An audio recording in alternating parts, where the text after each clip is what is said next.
జనసేన అధ్యక్షుడు పవన్ కళ్యాణ్ పోటీ చేయడం ఖాయమనే ప్రచారం నేపథ్యంలో పిఠాపురంలో టీడీపీ శ్రేణులు ఆందోళనకు దిగాయి. అనేక మంది తమ పదవులకు రాజీనామా చేశారు. టీడీపీ నుండి టికెట్ ఆశిస్తోన్న మాజీ ఎమ్మెల్యే వర్మ భావోద్వేగానికి గురై కంటతడి పెట్టారు.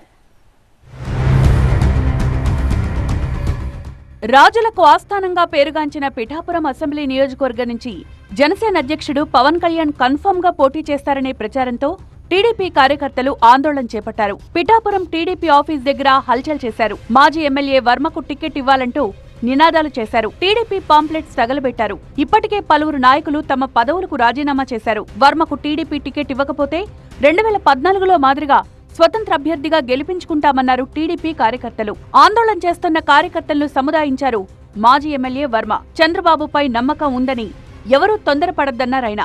పిఠాపురం టికెట్ తనకే వస్తుందన్న ధీమా ఉన్నప్పటికీ టీడీపీ అధిష్టానం నుంచి నో అనే సంకేతాలు రావడంతో ఆయన భావోద్వేగానికి గురయ్యారు. కన్నీళ్లు పెట్టుకున్నారు.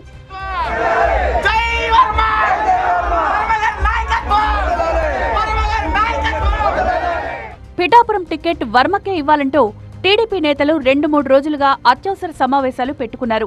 ఏ రోజు రాజకీయ వేదికలపైకి రాని వర్మ భార్య కూడా ఈ సమావేశాలకు హాజరయ్యారు. ఆమె కూడా భావోద్వేగానికి గురయ్యారు. భార్యాభర్తలిద్దరూ భావోద్వేగానికి గురై కంటతడి పెట్టుకోవడం వర్మ మద్దతుదారులు తట్టుకోలేకపోతున్నారు. అయితే పిఠాపురం టికెట్ తనకే దక్కుతుందని వర్మ విశ్వాసంగా ఉన్నారు.